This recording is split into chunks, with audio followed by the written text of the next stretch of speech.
कुठेतरी कॉर्पोरेटायझेशननी तो एक जो फील आहे तो कुठेतरी ती इंटिमसी जी आहे तो जे पॅशन आहे ते फिल्म मेकिंग बद्दल ते काही लोकांमध्ये अजूनही आहे पण ओव्हरऑल तसं बघितलं तर जरा कुठेतरी ते कमी पडते असं मला वाटतं. एन्जॉयबल पण डिफिकल्ट पण प्रवास आहे या डिरेक्शनचा की तो स्वतःला आतल्यापासून वाटल्याशिवाय होऊच नाही शकत आणि ह्याच्यासाठी एकच विजन लागते. 2 लोकांची असली तर सिनेमाचं काय होतं ते आपल्याला दिसतंच.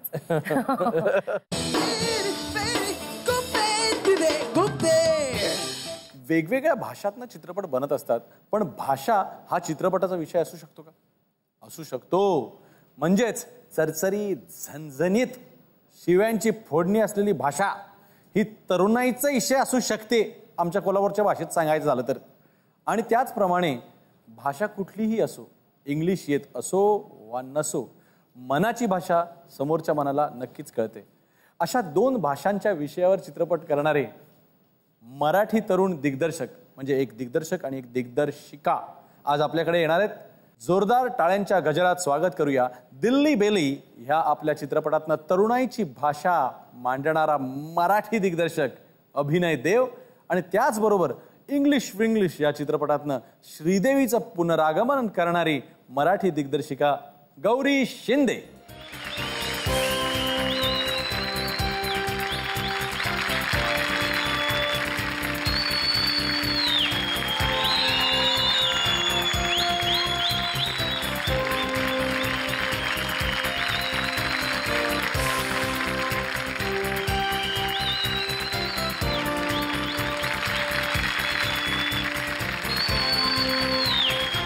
कॉटन किंग प्रस्तुत खुपते तिथे गुप्तेमध्ये मी तुम्हा सर्वांचं आणि तुम्हा दोघा मराठी दिग्दर्शकांचं ज्यांनी महाराष्ट्राचा भगवा दिल्लीत नव्हे तर पूर्ण जगात फडकवलाय अशा दोघांचंही स्वागत करतो.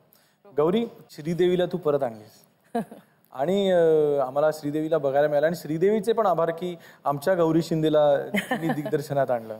पण तू जेव्हा लहान फार पूर्वी लहान नसशील तू आत्ताच लहान होती असं मला वाटतं तुझ्याकडे बघून. पण तेव्हा असं वाटलं होतं की श्रीदेवीचे पिक्चर्स बघितले होतेस का त्याला फिल्म्स बघितले होतेस का आणि असं वाटलं होतं की आपण श्रीदेवी बरोबर पहिल्यांदा काम करू कधीतरी?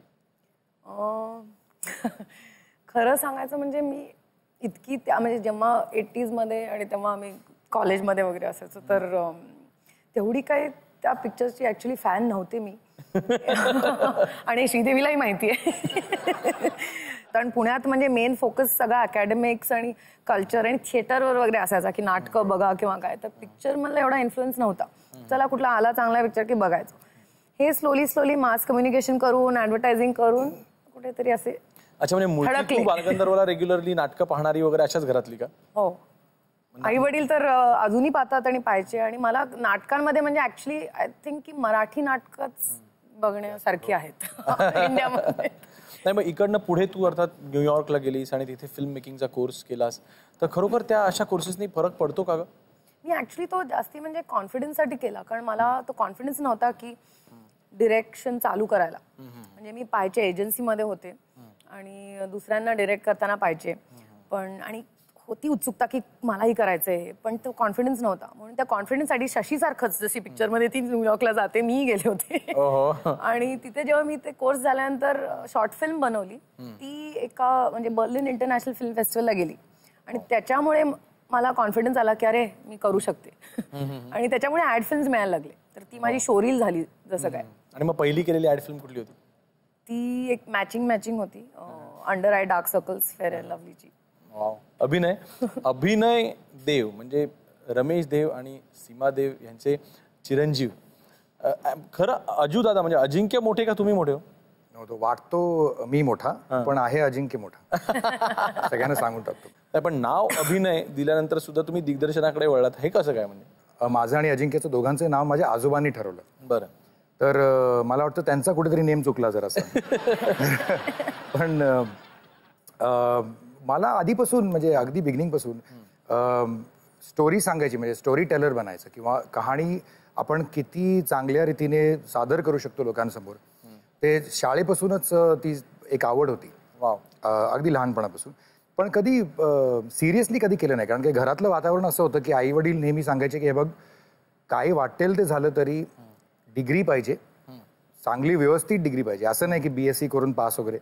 व्यवस्थित डिग्री आणि तुला बॅकअप प्लॅन पाहिजे. म्हणजे आपलं जर तू सिनेमामध्ये चालला नाहीस तर तुला दिग्दर्शन करायचं आहे, पण ते झालं नाही तर काय, याचं तू नक्की एक ठरवून घे. म्हणजे त्यासाठी तुझ्यासाठी काहीतरी एक अगदी चांगली काहीतरी ठोस काहीतरी हातात पाहिजे. तर म्हणून मी आर्किटेक्ट झालो आधी. So I am an architect. आणि आर्किटेक्चर संपल्यानंतर मग मी ॲडव्हर्टायझिंगमध्ये आलो आणि ॲडव्हर्टायझिंगमधून मग दिग्दर्शन, ॲडव्हर्टायझिंग फिल्म्सचं आणि त्यानंतर सिनेमा. दिग्दर्शन म्हणजे अभिनयाचा अभ्यासही केलेला असणार, तर असं असताना एक चान्स घेऊन बघावं असं नाही वाटलं ऍक्टर म्हणून? नाही, मला वाटतं तीच गंमत असते की ज्याचं नाव अभिनय वगैरे असतं ना की मग ते आधीपासूनच तो एक मुद्दा जो असतो तो जरा पुट ऑफ होतो आपल्याकडे की नाही बाबा हे जे नाव आहे तेच केलं तर मग काय उपयोग, काहीतरी वेगळं. तर नाही, पण कसं असतं की मला असं आधीपासून वाटायचं की ऍक्टर जो असतो तो अभिनय करतो, त्याचं जे एक स्टोरी टेलिंगमध्ये जो भाग असतो तो जरासा लिमिटेड असतो. म्हणजे ऑफकोर्स स्टार्समुळेच लोक येतात बघायला पिक्चर्स, पण तरी सुद्धा ऍक्टर्समुळे येतात, पण तरी सुद्धा त्यांचा जो भाग असतो तो एक जरासा छोटा असतो, लिमिटेड असतो. पण as a director I think तुम्हाला स्कोप स्टोरी टेलिंगचा किंवा अख्ख्या कहाणीला एक वळण द्यायचा जो असतो तो स्कोप इतका मोठा असतो, आपल्याकडे वाईड असतो की त्याच्यात जास्त इंटरेस्ट होता. पण हेच मग स्टोरी टेलिंगचं जे पॅशन आहे हे घरात एवढं सिनेमा असताना, फिल्म्स, कमर्शियल सिनेमा असताना ते एकदम जाहिरातीच्या बाजूला कसं काय केलं? पहिला चित्रपट करावा असं का नाही वाटलं? त्याचं पण एक आहे. काय झालं की मी 90 मध्ये म्हणजे अगदी अर्ली 90 मध्ये हा विचार सुरू केला की बाबा आता स्टोरी टेलिंगकडे किंवा दिग्दर्शनाकडे आणि दिग्दर्शन हे माझं शुअर शॉट नव्हतं त्यावेळेला. त्यावेळेला मी विचार करत होतो की मी लेखक बनावं किंवा दिग्दर्शन करावं किंवा मग काय करायचं अजून, म्हणजे तर असं एक शुअर नव्हतं त्यावेळेला. त्यावेळचे जे सिनेमा होते ओके, तिथे जर आपण बघितले असते म्हणजे त्यावेळचे सिनेमा जे अर्ली 90s, मला वाटतं आपल्या गेल्या 50 वर्षामध्ये असंही म्हणता येईल की गेल्या 100 वर्षामध्ये जो सर्वात वाईट काळ सिनेमाचा होता तो होता अर्ली 80s आणि लेट 80s, म्हणजे 85च्या आसपास. मिथुन चक्रवर्तीचा सुरक्षा सिनेमा ज्यावेळेला गाजला तो, पण सुरक्षा म्हणजे अहेड ऑफ टाइम होता, तो चांगला होता. ओके, तो काहीतरी मला वाटतं 82 वगैरे होता. पण त्यानंतर जी सिनेमा झाले ओके ते इतके वाईट होते आणि मोठे म्हणजे आपले अमिताभ बच्चन आणि सगळे स्टार्स, आमिर खान, सगळे त्यावेळेला इतकं वाईट सिनेमामध्ये काम करत होते. म्हणजे त्यांचं काम किती चांगलं असतं तरी सिनेमात इतके वाईट होते की तिथे कुठेतरी डिमॉरलाइज झाल्यासारखं वाटायचं की काय हे असं आपल्याला बनवता येणार नाही बाबा. तर म्हणून मग त्यावेळेला जाहिरात क्षेत्र जेव्हा बघितलं मी की मला तिकडे ॲटलिस्ट फिल्म्स इतक्या चांगल्या दिसतात, तिथे 30 सेकंदामध्ये कोणीतरी हसवून जातं, रडवून जातं. हमारा बजाजची ऍड्स होत्या त्यावेळेला किंवा विजयसूर मेरा तुम्हारा होता, VIP इतक्या सुंदर ऍड्स होत्या. तर त्या बघून मग मी तिथे आकर्षित झालो. मी म्हटलं की ॲटलिस्ट सिनेमा नाही तर हे तरी हा प्रकार चांगला वाटतो, इथे काहीतरी आपल्याला करायला किंवा शिकायला मिळेल असं वाटलं, म्हणून तिथे. तुझा पुढचा प्रवास जो म्हणजे ऍड फिल्म मधनं जेव्हा तू सिनेमाकडे आलीस आणि मग द बाल्की यांची तुझी ओळख झाली, त्याच्याबद्दल आम्हाला सांग ना. काय बिकॉज ह्या आता सौ बाल्की आहेत त्यामुळे आम्हाला ते देखील ऐकून घ्यायला आवडेल की टंग टडंग love story part of it. My god, the love story part. काय मी लिफ्ट मध्ये जाताना त्यांनी पाहिलं ऑफिसच्या मला आणि तिथून माझ्या मागे लागला, बस एवढंच. आणि मग थोडा काळ लागला मला हो वगैरे म्हणायला. आहे की सिनेमा आहे ना, म्हणजे काय नाही हिंदी पिक्चर सगळे स्लो मोशन मध्ये केलं तर आहे. स्लो मोशन मध्ये मी लिफ्ट एंटर केली, अशी बंद झाली, त्यांनी पाहिलं मला बंद होता आणि तिथून सुरुवात झाली. पण तू त्यांच्याबरोबर काम केलंयस ना का नाही आधी? हो, आम्ही एकाच एजन्सीमध्येच भेटलो जिथे मी काम करत होते आणि ह्या कॉमन प्रेमामुळेच हे झालं. प्रेम म्हणजे सिनेमावर. तर आमची पहिली डेट पण आम्ही पिक्चर बघायलाच गेलो होतो. बेसिकली ह्याच्यामुळे आम्ही एकत्र आलो की आमचं पॅशन एक आणि आवड एक होती. पण तुझ्या डोक्यातली इंग्लिशची जी कल्पना होती ती त्यावेळेला म्हणजे चिनिकम पासून डोक्यात होती आणि तू बाल्कीना सांगायचीस की मला पण तुमचं 2 झालं की माझं 3रं असं सांगायचीस का नंतर सुचलं? नंतरच सुचलं, तेव्हा माझ्या डोक्यात नव्हतंच. मी म्हटलं जोपर्यंत काही एक व्यवस्थित आणि छान आयडिया मिळत नाही तोपर्यंत मला नाही करायचंय. म्हणजे असे लोक म्हणायची आता हे कर ना, सुरू तरी कर, किती वेळ लावशील किंवा काय काय, पण मी म्हटलं नाही, काहीतरी असं मनापासून आवडल्याशिवाय मला काही घाई नव्हती करायची. आणि आली नसती आयडिया तर मी शायद केलं पण नसतं. तर हे असंच अचानक जेव्हा एकदा मी सिरियसली डिसाईड, आता बास आता एक करावं काहीतरी, पण ऍक्च्युअली सिरियसली डिसाईड पण करायला लागतं की करायचंय. आणि तेव्हा ही आयडिया, आणि ती नंतर मला कळालं रे इतके वर्ष घालवले आणि आयडिया घरातूनच म्हणजे इन्स्पिरेशन कशी सुचली इंग्लिश कसा सुचला? लोक हो खुपते थे गुप्तेच्या लोकांसाठी एक्सक्लुझिव्ह कसा सुचला? ही म्हणजे ऍक्च्युली थोडीफार इन्स्पायर माझ्या आईच्या स्टोरीवर वरून झालेली आहे. आणि कारण ती पण आम्ही मिडल क्लास मराठी पुण्याचे लोक, आणि तिचाही स्वतःचा बिझनेस होता मसाल्याचा, स्पायसेसचा, आणि तिलाही हा स्ट्रगल होता इंग्रजी बोलायचा. तर आणि आम्ही पण तिच्या बराच जोक करायचो, जो जसा ओपनिंग सीन आहे पिक्चरमध्ये जेव्हा तिचं प्रोनाऊन्सिएशनवर. आमच्याकडे आता काही बाईट्स आहेत. हॅलो गुड्डी, आता तुझ्याबद्दल सांगा, तू किती लहानपणापासून तुझा टापटीपणा स्वभाव, नंतर चिकाटी जिद्द, ती तुझं पुढच्या ह्याच्यात मला सगळं दिसून आलं, तुझ्या ॲड्समध्ये दिसून आलं. नंतर आता पिक्चर तर इतका आवडला मला की खूपच मला आनंद झाला. आणि मला इतक्या जणांचे त्याच्यावर हे आले की पिक्चर आवडला. आणि त्यामुळं मी वैशाली शिंदे म्हणून ओळखत होते लोक मला, पण तुझ्या पिक्चरमुळे गौरीची आई म्हणून मला जास्त अभिमान वाटला. खरंच मला गुड्डी इतकं तुझं कौतुक वाटतंय की माझ्या डोळ्यातनं पाणीच येतं बोलताना. अशीच तू पुढे चांगली यशस्वी हो, तुझे पिक्चर चांगले तू काढ, हा माझा कायम आशीर्वाद राहील. आणि तुझ्या या पिक्चरच्या थ्रू जी मला तू रिटर्न गिफ्ट दिली आहेस ती मी आयुष्यात कधी विसरणार नाही गुड्डी. आणि मला तुझ्याबद्दल काही खुपत नाही, कारण सगळ्या गोष्टी तू व्यवस्थित करतेस. फक्त मधनं पुण्याला येऊन आईच्या हातचा कोल्हापुरी रसा खा, एवढं मला वाटतं. अरे बापरे. म्हणजे ती मुलगी दाखवली, अति शहाणी जी मुलगी दाखवली, ती थोडीफार मी आहे. आणि मग श्रीदेवीची निवड कधी झाली? बालकीची भेट झाली बोनीशी काहीतरी, आणि विचारत होता तू काय फिल्म, तू काय करतोय नेक्स्ट. म्हणला नाही, माझी बायकोने लिहिली आहे फिल्म. तर म्हणला काय, आणि ती होती तिथे तेव्हा श्रीदेवी. तो म्हटलं एक लाईनमध्ये त्यांनी कॉन्सेप्ट सांगितली की एक बाई जिला इंग्रजीची धडपड करते आणि स्ट्रगल, तिला तिची इनसिक्युरिटी वाटते त्याबद्दल. तिला ते फार इंटरेस्टिंग वाटलं आणि ती म्हणली हे मी ऐकू शकते का. मी गेले दुसऱ्या दिवशी लगेच, आणि तिचा जो म्हणजे ज्या प्रकारे ती माझ्याशी बोलली किंवा वागली, कुठेतरी एक फार पॉझिटिव्ह एक एनर्जी होती तिची. आणि मी नरेट करता पण तिचे जे हावभाव होते, तिचे रिॲक्शन्स होते, ते फार सुंदर, म्हणजे अगदी जसे मला पाहिजे तसे होते. आणि झाली स्क्रिप्ट वाचून आणि ती म्हणाली मला करायचंय, आता तू डिसाईड कर, मला आवडले. तर मी चाटच पडले आणि म्हटलं may be this is the best thing that has happened. आणि असंच झालं. वाव. दिल्ली बेल्ली कसं घडलं सांग. मला एक फोन आला अमेरिकेहून, जिम म्हणून नावाचा एक माणूस होता, त्याचा फोन की I am interested in sending you a script. मला वाटलं कोणीतरी मजा करते, माझे भरपूर मित्र आहेत तिकडे ना, तर सगळे आपले ते, आणि आमची अख्खी गँग आमची बरीचशी असं चावटपणा आमचा चालू असतो नेहमी. तर मला वाटलं कोणतरी याच्यातला असेल. मी म्हटलं हा ठीक आहे व्हेरी गुड, ते पाठवून. त्याच्या जवळजवळ 2.5 ते 3 तासानंतर मला अजून एक फोन आला, आणि तो होता बॉम्बेमधनं. आणि ते म्हणाले की आम्ही आमिर खानच्या ऑफिसमधून बोलतोय, तर आमिरला तुम्हाला भेटायचंय. तर मी म्हटलं आता हे तर नक्कीच काहीतरी गडबड आहे. कारण की 3 तासाच्या अवधीमध्ये मला अमेरिकेहून फोन येतो की स्क्रिप्ट, आणि एक आमिर खानच्या ऑफिसमधून फोन, काहीतरी कोणतरी माझा मित्र माझा चावटपणा चाललाय.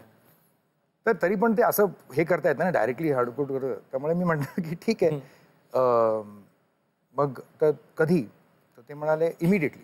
अच्छा, तोपर्यंत ते अमेरिकेच्या स्क्रिप्टबद्दल मी विसरून गेलोय. इकडे आमिरनी सांगितलं हे बघ असं असं आहे, मी एक फिल्म करतोय जी मी प्रोड्यूस करतोय, त्याचं नाव आहे डेली बेली.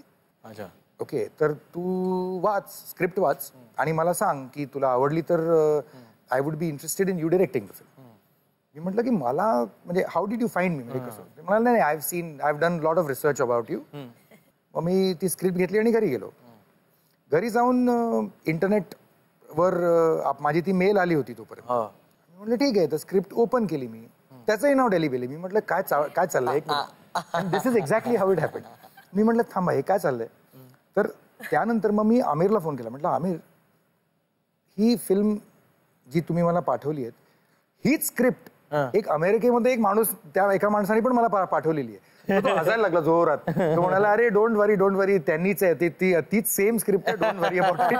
पण काय योगायोग असा असतो कधी कधी की एकाच वेळेला दोन लोकांनी, रायटर जो अमेरिकेत बसलेला होता आणि प्रोड्युसर, या दोघांनी एकाच माणसाचा विचार केला. तर कुठेतरी तो एक मला वाटतं मेंट टू बी.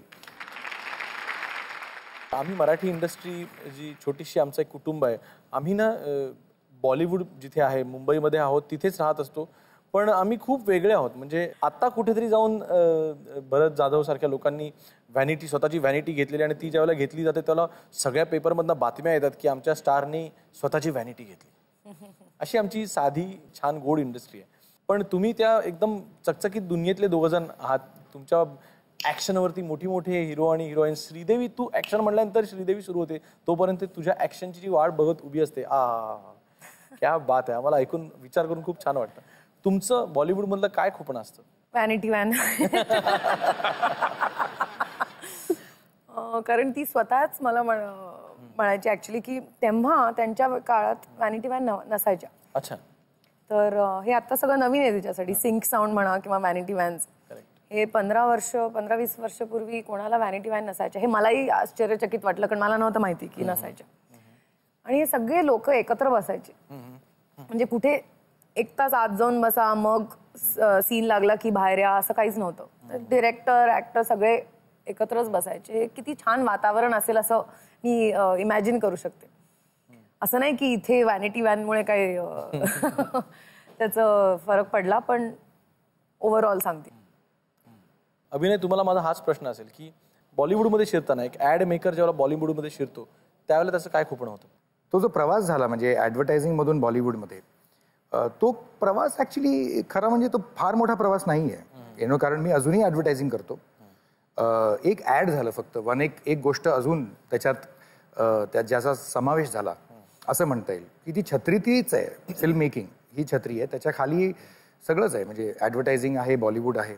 पण बॉलिवूडमध्ये किंवा फिल्म इंडस्ट्रीमध्ये एखादी एक थोडीफार खुपणारी अशी एक गोष्ट जी मला वाटते ती म्हणजे कुठेतरी एक आधीचा काळ होता. म्हणजे माझ्या आईवडिलांचा जो काळ होता, मी लहानपणापासून जो बघत आलेलो आहे, त्यावेळेला एक दिसायचं की फिल्म्स ह्या पॅशनमधून निर्माण होतात. की एक रायटर आणि एक डिरेक्टर बसून एक काहीतरी सुंदर स्क्रिप्ट लिहितात आणि त्यानंतर एक अख्खी टीम कसं तरी करून इकडून तिकडून पैसे गोळा करून प्रोड्युसर आणतात, हे करतात ते करतात आणि जाऊन एक पिक्चर बनवतात. आणि ते पिक्चरचं एक वातावरण तसं असायचं त्यावेळेला की जसं गौरी म्हणाली तसं सगळे एकत्र बसायचे. व्हॅनिटी व्हॅन इकडे, एक कॉर्पोरेट हाऊस कोणतरी आहे ज्यांनी फायनान्स केलंय, हे काहीतरी तिथे काहीतरी चाललंय, असं काही नव्हतं. एक फार सुंदर एक प्रकार होता की ज्याच्यात एक फॅमिलीसारखं सगळे वागायचे. कुठेतरी कॉर्पोरेटायझेशननी तो एक जो फील आहे तो कुठेतरी ती इंटिमसी जी आहे, तो जे पॅशन आहे ते फिल्म मेकिंग बद्दल, ते काही लोकांमध्ये अजूनही आहे. पण ओव्हरऑल तसं बघितलं तर जरा कुठेतरी ते कमी पडतंय असं मला वाटतं. की आजकाल नंबर्सवर जो 100 करोड क्लब, 200 करोड क्लब वगैरे जे क्लब सुरू झाले ज्यांचे आम्ही मेंबर्स नाही आहोत. नाही, तू आहेस मला वाटतं. अच्छा, वाचलीस मग. पण ते जे क्लब्स आहेत ना, हे जे नंबर आहेत, म्हणजे लिटरली आजकाल असं झालंय ना की रेस्टॉरंटमध्ये जाऊन मेन्यू कार्ड उघडल्यानंतर उजव्या हाताकडे बघून ऑर्डर करायचं, हे असा प्रकार फिल्म इंडस्ट्रीत सुरू झालेला आहे. तो जरासा कुठेतरी खुपतो. मला वाटतं अजूनही कहाणी आणि त्या कहाणीला सांगण्याची जी पद्धत आहे आणि त्याच्यामधली जी पॅशन आहे, त्यामध्ये जी लागणारी मेहनत आहे, तिथे जास्त लक्ष द्यावं. आणि जे त्यातून काय निर्माण होईल, मी किती पैसे कमवू शकीन, एक्स्ट्रा XYZ, तो सगळा प्रकार जरासा त्रासदायक आहे. किती त्रास होतो कुठेतरी.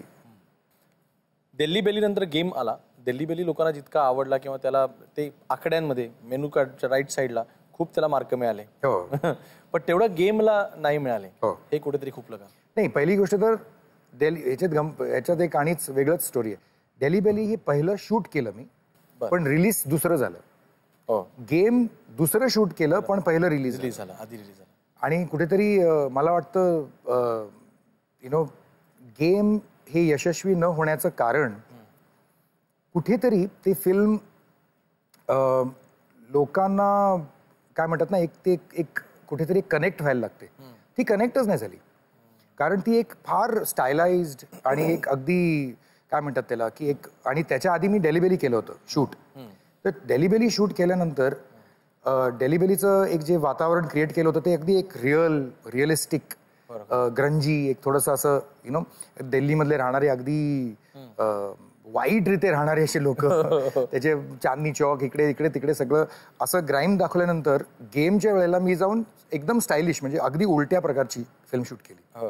त्या स्टाईलमध्ये काय झालं, कुठेतरी मला वाटतं लोकांना असं वाटायला लागलं, कारण की बरेचसे मला असे फोन आले, लोकांचे एक मेसेजेस आले की बाबा ही फिल्म हिंदी वाटतच नाही, ही आपल्यासाठी केलेली अशी वाटतच नाही, ही काहीतरी इंग्लिश फिल्मवर आपले इंडियन ॲक्टर्स घालून केले असं वाटतं. तर कुठेतरी, आणि ती जबाबदारी कम्प्लिटली डिरेक्टरची असते, की कुठेतरी काहीतरी चुकलं असं मला वाटतं, आणि त्याचा शोध मला वाटतं मी आयुष्यभर करणार. पण मला नेहमी एक गोष्ट वाटते की फेलियर मधून जेवढं शिकायला मिळतं तेवढं यशामधून शिकायला नाही मिळत. खूप छान, खूप छान. That is very true. तर त्यामुळे I think it's very good की एकाच वर्षामध्ये एक सुपर फ्लॉप आणि एक सुपर हिट फिल्म करता आली. त्यामुळे एकाच वर्षात ती निपटून घेतलं. आता त्याच्यानंतर आता गौरी, एका स्त्रीच्या पाठीमागे ज्यावेळेला एक पुरुष उभा राहतो ते वेगळं बघितलं जातं, आणि एका पुरुषाच्या पाठीमागे जेव्हा स्त्री उभी राहते त्यावेळेला तिचं फार कौतुक केलं जातं.